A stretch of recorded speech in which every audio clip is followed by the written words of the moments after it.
You're right then, guys. So today's job on the VW Crafter is to well, first of all we're going to strip this front end down, so because we're going to put a timing belt on this, and we're also going to get the gearbox off because I think it needs a dual mast. I'll quickly show you that now. So I'll get me lad to start up the van.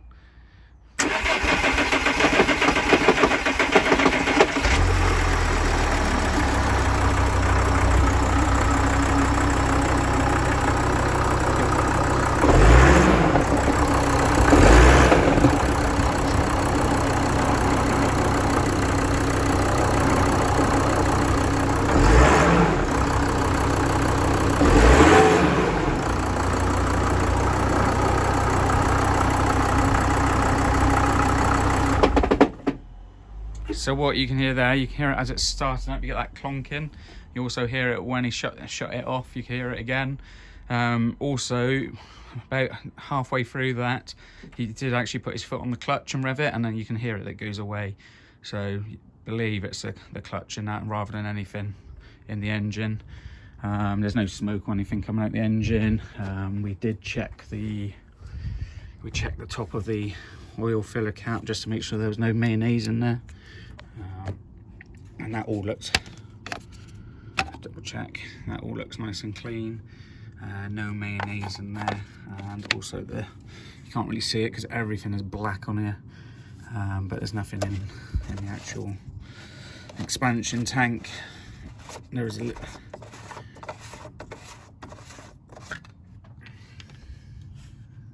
so don't suspect anything wrong really with the engine itself. But we will give this engine a full service, timing belt, fuel filters, etc., air filters. It also needs a new dipstick because that seems to be cracked, look. So I don't know if we can just replace the top part or if we've got to replace the whole thing. So yeah, we're going to get this front end off and see where we're at. If I find anything on the way how to get this front end off, I'll also show what we've done. Right, so just looking at getting this bumper off, not bumper, grille. There's obviously 4 fixings in the top, and now we're just looking for the others because it's obviously on there. So we're just taking off this bottom plate at the moment. We'll get those off, and then hopefully what that will allow us to do is take this off and we'll find some fixings under here. There we go then, so nice and simple. It is literally just those 4 clips. We thought we might have to remove this bottom grille, which we managed to get off just by removing 2 nuts or screws, and then we pried off. There's a bit of trim that goes on there. You just get behind it and pry it off. It come off nice and simple, and there was no other fixing, so it was as simple as get your grill and just lift it up. There is a couple of locating pins that go into those squares just there. Nice and simple. Okay, so next is these side, well, these like kind of metal wings or side, I don't know, front panels. We're going to whip those off both sides, and they look like they're held on by these torque screws. So we've got one there, possibly that's it. Okay, so we got it off, but there is a little bit of an issue. So you've got it held in by 2 T30, I believe, torque screws. One at the top, then there was one underneath, and there's one on the side. But what happens is this is held in with like a metal fixing. As you're trying to undo it, it just strips the plastic out. So the only way to get that out was, like I said, it's kind of stripped it out. So all we'll have to do now is, when we come to put this back together, is we'll put a big washer behind here, a nut, and we'll try and pack that out to put a fixing in there to hold it in place. Maybe a bracket from top to bottom. We'll find a way anyway, but we'll come back to that. There we go, so both those metal front panels are off. Next we're going to get these lights out. Same again, looks like they're a T30. They're underneath, 2 underneath by the looks of it. You can't really see that one, and possibly one on top, and then obviously disconnect the cable in from the back.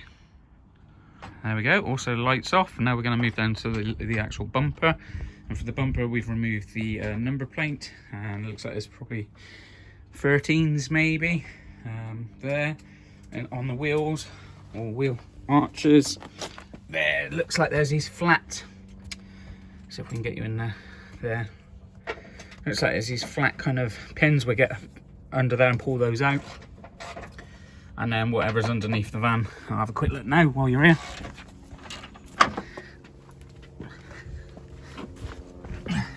See if we can see anything, bar all the oil leak.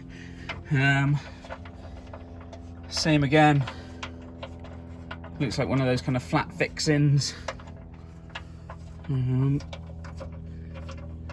Yeah, all the way along, can't see any other mechanical fixings at the moment. If we do find some, I'll let you know. Okay, front bumper off.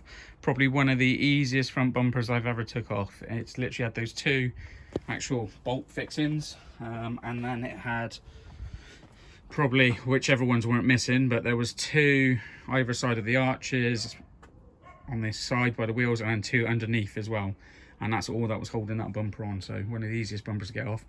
Then what you need to do is two people, one either side, pull it from the arch and pull forwards, and it just slides it off. Next we're going to take this kind of what do you call that, crash bar. That's going to come off now, so that'll give us access into the actual vehicle to get the radiator, the intercooler, get that top cross member off there, and start opening up the van. There we go, another part off of the vehicle. Now we're having a look now because we're not really sure what's next, because really this kind of front section needs to come off, but it looks like the radiator, the oil cooler pipe, and the intercooler are all kind of attached to it. So I think we're going to start with taking that bottom intercooler off. We'll have a look at the radiator, getting that off, so we'll have to drain the system down. And then this coolant pipe here, which looks like there's a couple of clips. Normally these you can just undo and move out the way, but we'll have a look when we get closer. So intercooler, and then possibly the radiator. So we popped the intercooler off first. We undid the two pipes, one either side, and then there's just literally two nuts that you undo that takes it off. What we have noticed while we've taken this van apart, there's a lot of black dust. I couldn't work out where it was coming from. It's just covered, everything is covered in this black dust.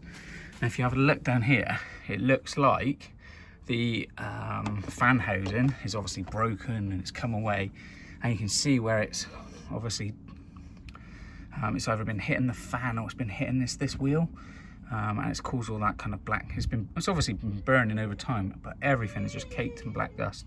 So we're gonna have a look at this. I think it's probably knackered, but if we can get it back in place, we'll put it in. If we can't, we'll just leave it out. I'm not gonna bother putting another one in. I know it does kind of direct your fan to the actual radiator, but we'll see what we can do. So now we're going to have a look at the radiator, get the radiator off, get the system drained down. So we've got the radiator, well, the coolant just draining off at the moment, and having a look how we obviously get this out, the radiator. It looks like we've got to take off this pipe here and the pipe below it. This pipe here seems to go round, see, trace that back. So that goes to the expansion tank.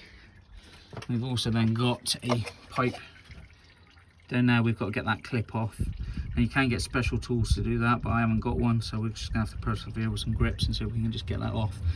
And then looking to get the radiator off, it looks like, just step down, I've got a stool here because it's so high up. We've got this currently, actually we've got it on some ramps, because we're going to do the get the gearbox off later on or tomorrow.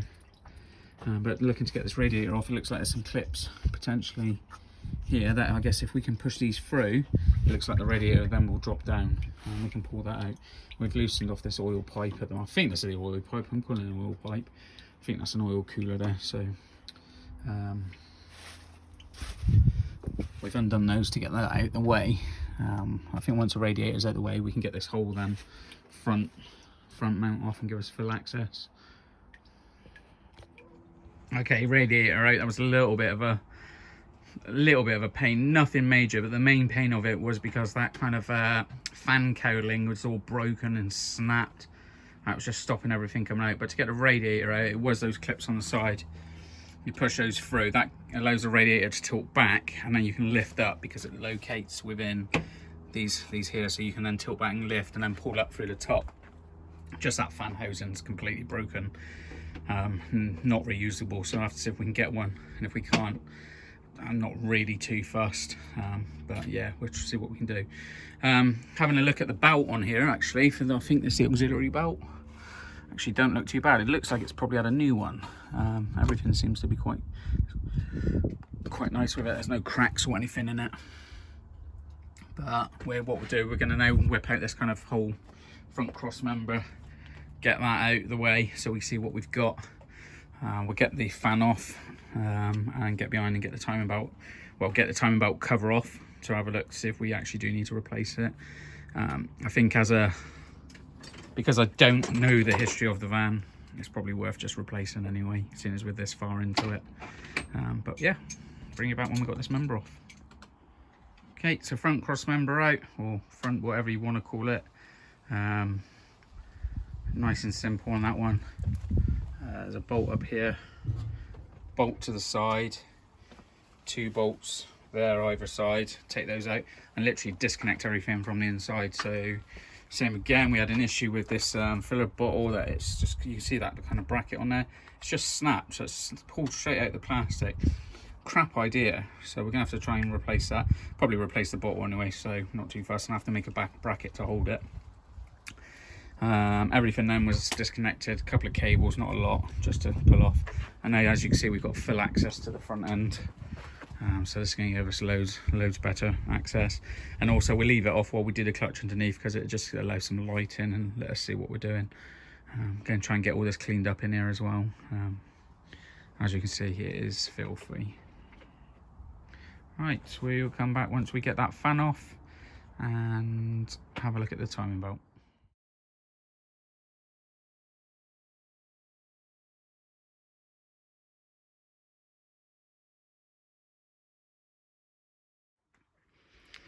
So we got the fan off, and then behind the fan there was a pulley that obviously runs the fan, so we've just whipped that off. We took that off so we could get the timing belt cover off. You probably didn't need to actually, because it just kind of lifts up, but looking inside, the timing belt's actually okay. You can see it's still got the writing on it, so it hasn't worn out too much. My theory is they've probably replaced this at some point. It would have been replaced. The fan's got nearly 200,000 on it, so I would imagine this is its second or even its third belt. But looking at it, it kind of looks like they've almost, or there's an issue, they haven't replaced the water pump because there's a leak. You can quite see the damp coming out of the water pump, and then it trickles down, trickling down the sump. It's all damp underneath, and you can see the kind of pink inside where it's obviously splashed about, so that's no good. So we're gonna have to replace this belt anyway, so we'll replace the belt and the pump, excuse me. So for now we're going to cover this back up. We'll get all that ordered up, so then we can do that, but everything then now in here is accessible. We can get to whatever we need to. I know there's an issue with the washer pump, so we can get to that nice and easily now. So yeah, plenty of space to get to everything we need to do. And we're also kind of down here, it looks like there's a leak on the oil cooler and stuff like that. Get a new one of those, get that put in, and give everything really good clean down, get some of that engine gunk, get everything cleaned down, so then if there is any issues in the future, hopefully we start to see where they're coming from. To get this front end down, that's a morning's job really. It took us a little bit of time just to work out what we're doing. But it's not a big job if you crack on with it. Right, so put this back together, and then we are going underneath to pull the gearbox off. All right, under the van now, and we're going to get the gearbox out. I'll just try and get into position a sec, because as soon as we got under here, the exhaust had actually snapped or was broken. So what we've done is we've removed the exhaust. I've just taken it out of the way for now, because I need to have a look at that and see what we need. I know this had 4 years ago, I had a new DPF put on it, so hopefully that's okay. There isn't any warning lights or anything like that on the dash for the DPF, so that's all good. So we've moved the exhaust out of the way. Let's give us a little bit of space. Now what we need to do, I don't know if you're going to be able to see, we've obviously got the drive shaft, and we need to undo that from the gearbox end, and then halfway down you've got a bracket that's got to come off, and I believe that bracket there also has to come off. We can then drop the drive shaft down and kind of push it out the way. We're working on the ground here, so it's not too far for it to just sit on the floor for a bit until we've finished. So it'll be out the way. Then I believe this bottom mount comes off, so we'll take that off. Excuse me. And then gear linkages, I believe we got to take off, which are the other side. And then I believe, again, it's then just the bell house bolts, which I think there's 4. I can see one at the moment just in the back there. We get those off, we'll get a jack underneath the gearbox, and hopefully we'll lower it down. I'm not sure if we've got to mark it up, or I did read or hear someone saying about marking these boxes up. Don't really know what that means, so we'll get it off and we'll have a look. But I will put some tip hex on some places just to make sure we line it all back up all right. Yeah, it's going to be a bit of a pig of a job under here by the looks of it, but until we get into it, we won't really know. So onwards and upwards. Okay, so drive shaft off. We dropped it by taking it off the gearbox. So the 4 bolts on there, E13 or something like that, I can't remember, sorry. And then those ones up there we whipped off. Took these ones off first because they're angled. What's that, vertically? I can't work it out under here. Anyway, I took those ones off first and then removed the ones in the centre because they are obviously going up. Drop the drive shaft down, and that's just currently sat on the floor in the centre. And now we're going to remove that brace. We've just undone 4 bolts under there, which are the gearbox bolts. We've just undone those, and then we're going to take those 2 off there and then 2 off the other side. That'll take this brace out of the way. Possibly I'll get a jack under here just to take some weight of the gearbox while we mess around with it, and have a see how we get on. Okay, so we've got a jack just taking a bit of the weight of the gearbox at the moment. You don't really need it, it is just, it will hang there by the looks of it.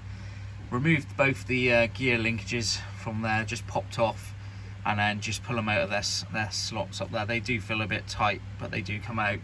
Disconnected the slave.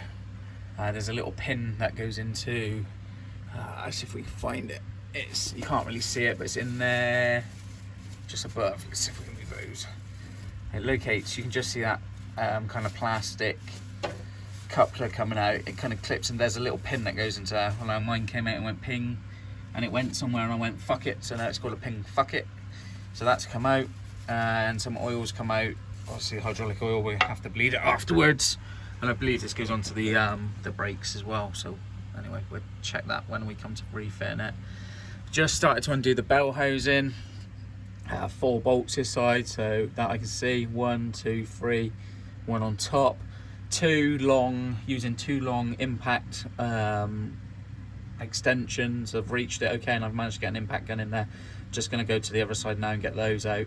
I'm guessing as we get those out, because there's a bit of tension on the engine may swing back and then disconnect the bell housing. I'm not sure until, like I said, it's kind of trial and error with this. We're not really sure, so we'll give it a go and see what happens, but at least we can let you know, and then you can prepare for it. Okay, underneath this right side, it's becoming a bit of a pig of a job. Keep banging my head and it's a bit of a nightmare, but anyway, keep persevering. There's a bracket that holds the DPF up. We've obviously had to take that off. I think that was a 17, and the only way to get that was with a spanner, but it came off quite easily. And then I've undone the remaining bolts on the side here, which I believe there was 5. I believe these are all 17s as well. What I'm going to do now is just check to make sure there's not one underneath, and I think we've done them all. So what I'm going to try and do, we've got this jacked up as close to the centre as we can get it. My lad's on the outside. We're going to jack it up a little bit more, see if I can separate it now from the bell, from the actual engine, and see if we can push this push the gearbox back and then out. There is a bit of space, but while you're working on your back, and you've been on your back for the last couple of hours, it's a bit of a nightmare. So not the best of jobs. We'll see if we can get this off now. Gearbox is out, and what a pig of a job.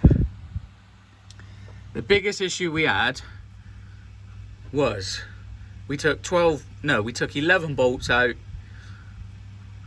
trying to get it apart, I was trying to work it out, and then we realised there's got to be another bolt, and there was. So if you're doing this job and you're taking the bolts out, you want 12 bolts, not 13 like some websites say. This is a 2.5 and it needs 12 bolts. Fun. Getting this thing on is going to be an absolute pig, I reckon. So it's not a job I'm recommending at the moment, but it's one we're doing, and my thoughts might change at the end. Okay, so I think we found the problem. The clutch seems to be okay. Yes, we'll put a new one in while we're doing it. But yeah, DPF. Are they supposed to do this? I think it's fucked. Look, there's no spring action in it. It is gone. So we're going to get that one off. We're going to get a new one ordered, and we'll get that put on there. We've got to get all the bits ordered now anyway. So gearbox is off. Found the issue. Whoop. Now to put it all back together.